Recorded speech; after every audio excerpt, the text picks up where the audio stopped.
दोस्तों, आप सभी को दीपावली की बहुत बहुत शुभकामनाएं। आज बॉक्स ऑफिस पर जो दिवाली रिलीज़ फ़िल्म हुई है, 2 फ़िल्में हुई हैं।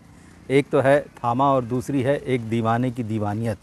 तो अभी मैंने थामा देखी है और इसके बारे में मैं आपको बताऊंगा कि ये कैसी है, दर्शकों का रिस्पॉन्स थिएटर में कैसा था, इस फ़िल्म को देखकर मुझे क्या लगा। बेसिकली इस फ़िल्म के बारे में जो कहा गया है वो ये है कि ये हॉरर कॉमेडी है और दिनेश विजान प्रोड्यूसर, उनका जो हॉरर यूनिवर्स उन्होंने बनाया है स्त्री से जो शुरू हुआ है, तो ये फ़िल्म उसकी 6वीं कड़ी है जिसमें कि एक नई चीज़ वो लेके आए हैं, बेताल। अब क्या है ये पूरा मामला? तो सबसे पहली बात तो ये है कि अव्वल तो दर्शकों के लिए ये टाइटल ही अजीब था कि ये थामा क्या है, और उस पर जो इंग्लिश में इसका स्पेलिंग था THAMMA, तो पढ़ने में वो थम्मा आता है। तो फिल्म देखते हैं तो आपको पता चलता है कि भाई एक फेमस न्यूमरोलॉजिस्ट हैं, निश्चित रूप से उनका दखल रहा होगा क्योंकि उनको स्पेशल थैंक्स दिया गया है। तो उनके दखल के बाद में ये थामा जो है अंग्रेज़ी में थम्मा लिखा गया है। अब जहाँ तक फ़िल्म की बात है, तो फ़िल्म जैसा कि कहा गया हॉरर कॉमेडी है, हॉरर कॉमेडी यूनिवर्स है। तो मेरे पीछे एक फ़ैमिली बैठी हुई थी, मैं भी अपनी फ़ैमिली के साथ गया था। फ़िल्म शुरू होने के लगभग आधे पौन घंटे बाद उस बच्ची की आवाज़ आई कि मम्मा, आप तो कह रही थी कि ये कॉमेडी फ़िल्म है, हॉरर कॉमेडी है, इसमें तो अभी तक कहीं कॉमेडी आई नहीं। और मुझे पक्का भरोसा है कि फ़िल्म ख़त्म हो जाने तक उस बच्ची को इसमें कोई सीन ऐसा नज़र नहीं आया होगा जिसे देखकर उसे लगा होगा कि वो कॉमेडी फ़िल्म देखने आई हैं। तो ये इस फ़िल्म की हकीकत है, इसमें कहीं भी कॉमेडी नहीं है और हॉरर तो कतई नहीं है। अगर फ़िल्म में आप बेताल दिखा रहे हैं तो बेताल क्या है, अव्वल तो लोगों को यही नहीं पता है। भूत, प्रेत, चुड़ैल, डायन, ये तमाम चीज़ें, इसमें एक बेताल भी आता है। हालांकि फ़िल्म बीच में एक्सप्लेन करती है इस बात को कि बेताल क्या है, लेकिन एक्सप्लेनेशन से कोई ख़ास आपको मतलब नहीं रह जाता, क्योंकि इसका जो बेसिक हीरो हीरोइन है और जो कॉन्सेप्ट है वो आपको वैम्पायर और ड्रैकुला, जो आपके अंग्रेज़ी के कॉन्सेप्ट्स हैं, वो बहुत क्लियर है और ये चीज़ वही है कम ज़्यादा करके। अब फ़िल्म की कहानी पर आते हैं। सबसे पहले तो फ़िल्म की कहानी जो है बहुत लचर और बहुत कमज़ोर है। दरअसल आपको ऐसा लगता है कि कहानी नहीं बल्कि टुकड़े टुकड़े में बहुत सारे जो है एक कतार से चीज़ों को रखा जा रहा है, दर्शकों के सामने एक एक चीज़ लाई जा रही है। और जैसा आप बोलते हैं ना कि एक कपड़ा अगर फट जाए तो उसमें दूसरा कपड़ा लगाया जाता है, थिगला जिसे कहते हैं। तो ये कहानियों के जो अलग अलग हिस्से आते हैं, ऐसा लगता है कि थिगले जोड़े जा रहे हैं। आपके पास एक पूरा कोई थान या एक पूरा कोई कपड़ा नहीं है, बहुत सारे छोटी छोटी चिंदियों को जोड़कर जो है आप कुछ बनाने की कोशिश कर रहे हैं, आप एक कपड़ा बनाने की कोशिश कर रहे हैं, ऐसा आप समझिए। तो बेसिक कहानी इसमें यह है कि एक जर्नलिस्ट है गोयल, जो कि आयुष्मान खुराना जिस रोल को निभा रहे हैं, वो अपने दोस्तों के साथ जंगल में जाता है। बड़ा डफर टाइप लड़का है, ये फ़िल्म बताती है। और दोस्त उसको जंगल में, जब वो घने जंगल में पहुंच जाता है एडवेंचर के लिए, उसको बहुत एक तरीके से उल्टी सीधी बातें कहते हैं। तो कहते हैं ठीक है, अच्छा मैं बताता हूँ कि मैं कितना बहादुर हूँ, और इस तरह की चीज़ें करते हुए वो जंगल में पहुँच जाता है। और जंगल में एक भालू से उसकी मुठभेड़ होती है, भालू उसको बहुत दौड़ाता है जंगल में, और फिर ये किसी खो जैसी जगह में पेड़ के नीचे घुस जाता है। और फिर अचानक आप पाते हैं कि उस भालू को कोई एक झटके से उठाकर फेंक देता है दूर, और भालू भाग जाता है। ये रश्मिका मंदाना की एंट्री है। रश्मिका मंदाना बेताल हैं, और ये बेताल, इसकी भाषा थोड़ी सी, इसके एक्सप्रेशन थोड़े से अलग हैं। लेकिन आयुष्मान खुराना को लगता है कि जंगल में उसको एक बहुत खूबसूरत सी लड़की मिल गई है, और वो उसको पहली ही नज़र में जैसे होता है कि दिल दे दिया वाला मामला। और फिर उसके बाद में जंगल में एक वर्ल्ड बताया है कि भाई ये बेताल लोगों का वर्ल्ड है, उनकी अपनी एक कहानी चलती है जो कि बहुत ही बचकानी है, जिसका कि आपको रियल वर्ल्ड से तो वैसे भी कोई मतलब नहीं है, लेकिन उसका बहुत सिनेमाई मतलब भी नहीं है। पूरा मामला ऐसा दिखा है कि बस आप एक नकली सेट बना दो, बहुत सारा अंधेरा है, आग जल रही है, आदिवासियों जंगली लोगों की तरह से, या पुराने ज़माने का एक आप वर्ल्ड मान लीजिए, उस तरह के लोग जो हैं वहाँ नाच गा रहे हैं, मुखौटे वगैरह लगा लिए हैं, बैकग्राउंड में जो दुर्गा जी के या जो आदि शक्ति होती है उसको लेकर मंत्रोच्चार हो रहा है, उसको म्यूज़िक में बांध कर, मतलब ये सारा बताया कि ये बेताल का वर्ल्ड है।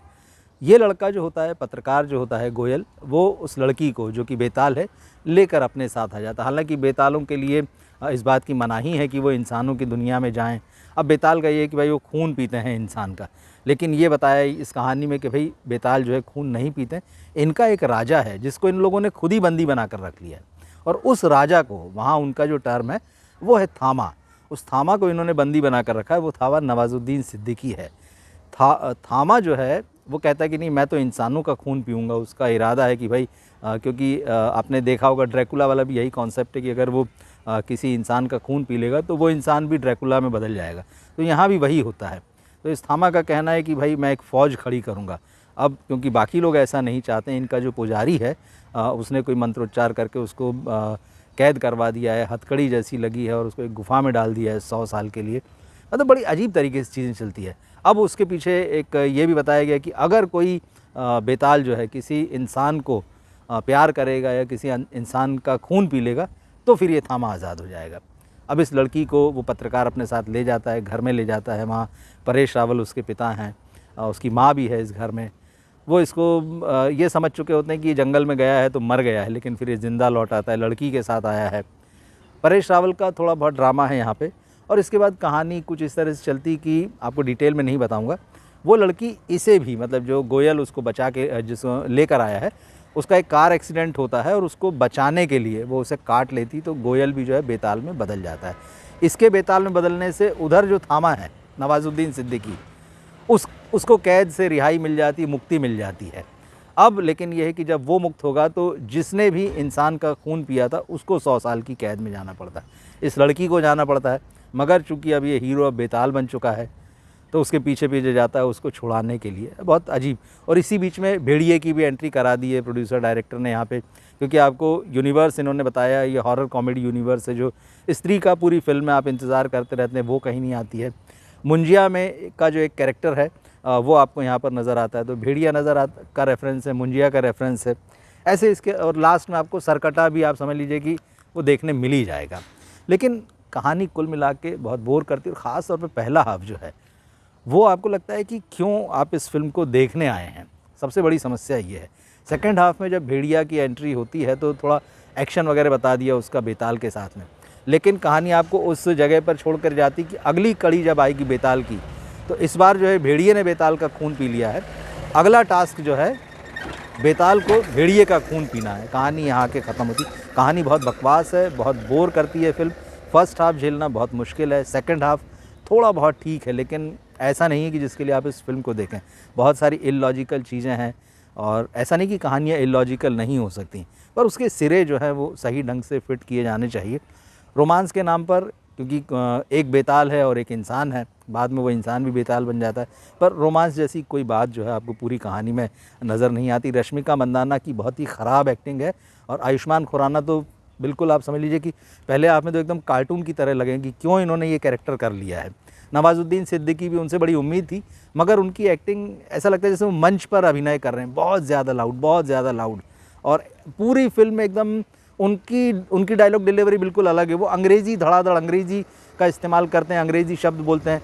फिल्म शुरू होती है कि भाई सिकंदर के ज़माने से 323 BC से फिल्म शुरू होती है। सिकंदर जो है हिंदुस्तान में आया है फ़ौज के साथ में और इंडियन गाइड आगे आगे चल रहा है और फिर इस सेना पर जो है बेताल हमला कर देते हैं, इनका खून पीते हैं। फिल्म में आता है रेफरेंस कि भाई एक पार्टी बीच में दिखाई गई बेतालों की, तो उसमें जैसे लोग शराब पीते हैं वो लोग खून पीते हैं, तो बॉटल निकलती, कह रहे भाई ये सिकंदर का खून है।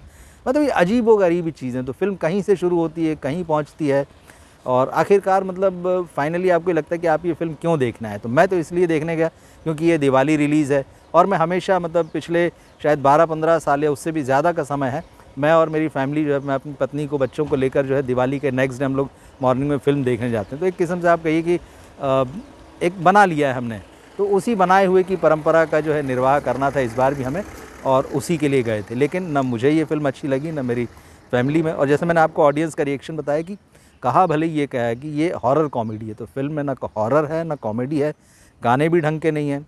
मलाइका अरोड़ा पे जो आइटम डांस है बिल्कुल मज़ा नहीं आएगा। इसी तरीके से नोरा फ़तेही का एक डांस है, वो भी ऐसी है। नोरा फ़तेही को लेके एक संकेत मिलता है कि चंदेरी की रानी है, तो आपको आश्चर्य होता है कि जिसको इन्होंने स्त्री यूनिवर्स में चंदेरी की रानी का जो जिक्र किया था, वहीं यहाँ चंदेरी की रानी जो है वो आइटम डांस कर रही है।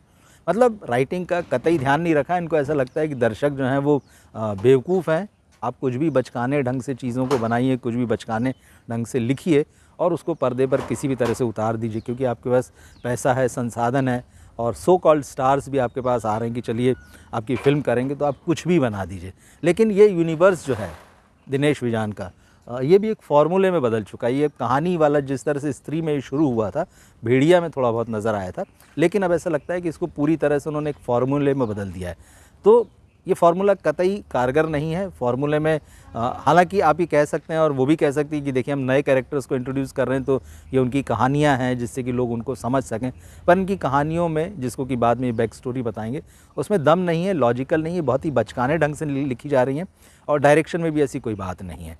तो ओवरऑल ये है कि ये फ़िल्म जो है आपकी जेब पर भारी पड़ती है, और जिस तरह से शुरू से आखिरी तक खून पीने के रेफरेंस हैं, तो ऐसा लगता है कि प्रोड्यूसर डायरेक्टर अब दर्शक का खून पी रहे हैं। इस फिल्म को देखते हुए, मैं कहूँगा कि झेलते हुए, यही एहसास हो रहा है कि हमारा खून पिया जा रहा है। तो आपने अगर ये फ़िल्म देखी हो तो कमेंट बॉक्स में लिखकर ज़रूर बताइएगा कि आपको कैसी लगी, और अगर आप देखने का प्लान कर रहे हैं तो भी बताइए कि आप इस फिल्म को क्यों देखना चाहते हैं। तो मिलते हैं फिल्म अगले वीडियो में। नमस्कार।